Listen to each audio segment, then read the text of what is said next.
warka murtidiisu waxa weeye xataa Sheekh Islaam Ibn Taymiyyah alayhi rahmatullah haduuba inay yiraahdo oo laga helaba ma jirtay laakiin kees kaba soo qaad haduu yiraahdo mawlidku bid'a ma ah waa mashruuc xataa haduuba inay yiraahdo ma laga yeela ya ma laga yeeli ma daliil baa la dhigay sooma ila diintu sheekh ma diintu sheekh baa yiri ma Ibn Taymiyyah yiri ma ابن قيم بايري ما صوما شافعي بايري ما كل يؤخذ من قوله ويرد إلا رسول الله صلى الله عليه وسلم شاسر ابن تيمية حتى هذا كسبنا الله وعلى ابن تيمية وما الدليل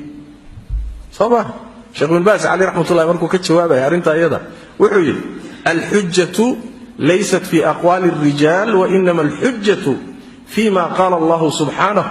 أو قاله رسول الله صلى الله عليه وسلم أو أجمع عليه سلف الأمة دليلك هو القرآن هي السنة النبي هي السلف ما يسكوا أفضل ابن تيمية حتى هذا الكيس عدو كسبنا له حجة ما هذا صح بس كمان بسقنا بقى وكو أنت سقوا يدلي والله أعلم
in aanu jirin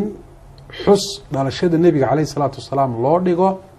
iyo weyneyn maalin si gaar loo weyneeyo lagu sabaynayo inuu rasuulku dhashay inaanu jirin bay isku waafaqeen culimada taariikhda in nabiga kaleey salaatu wasalaam maalintii uu dhashay aanu maalmaha kale ka duwin way haduu maalmaha kale ka duway waxyaabo gaar ah nabiga kaleey salaatu wasalaam uu sameeyay ama uu jideeyay ama xaflada uu dhigay ama ummadda uu ku dhiiri galiyay khilaaf baaba yaraatay kama yimaadeen nabiga kaleey salaatu wasalaam bishii uu dhashay iyo maalintii uu bishaasi ka dhashay toona sida maalmaha cibaadaadka gaarka la sharciyeeyay aynu naqaan oo tusaalahaan yawmul jumuca maalinka uu yahay khilaaf kama taagna oo ahkaam sharci ayaa ku xiran waxa diinta lagu soo daray iska ilaaliya fa inna kulla muhdathatin bid'a kulla bid'atin dalaala wax kasto diinta lagu soo daray waa bidco bidca kastaana waa lumitaan wadadii saxda ahayd laga lumay nabigeenu kaleey salaatu wasalaam wuxuu man amila amalan laysa alayhi amruna fa huwa radd qofka sameeya amal oo diinka dhiganayo ilaahay ugu dhawaanayo oo nabigu aanu sameyn kaleey salaatu wasalaam aanu jiideyna laga aqbali maayo waa lagu radinay